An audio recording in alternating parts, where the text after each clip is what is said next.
si Pangulong Rodrigo Duterte na hindi pa napapanahon ang paggamit ng nuclear energy bilang power source ng Pilipinas.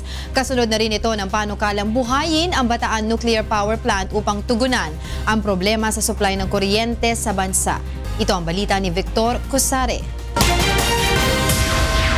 Ang paggamit ng nuclear energy ang nakikita ng ilan na solusyon sa problema sa supply ng kuryente sa bansa. Nito lamang nakaraang Setyembre, binisita ng ilang mambabatas ang Bataan Nuclear Power Plant upang malaman kung maaari pa itong magamit o kailangang magpagawa ng ibang nuclear power plant.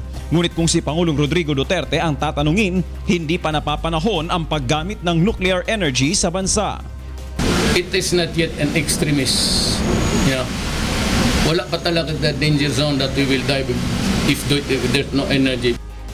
But when the going gets rough, maybe someday, not during my presidency. Huwag muna ngayon.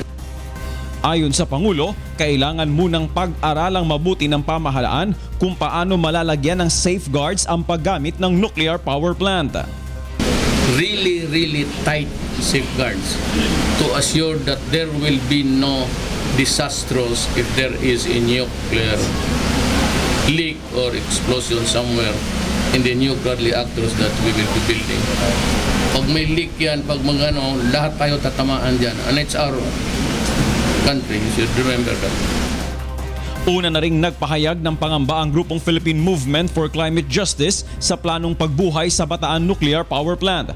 Para sa grupo, dapat iukol na lamang sa pagpapagawa ng renewable power plants ang salaping ilalaan para sa BNPP dahil mas ligtas at mas malinis ito.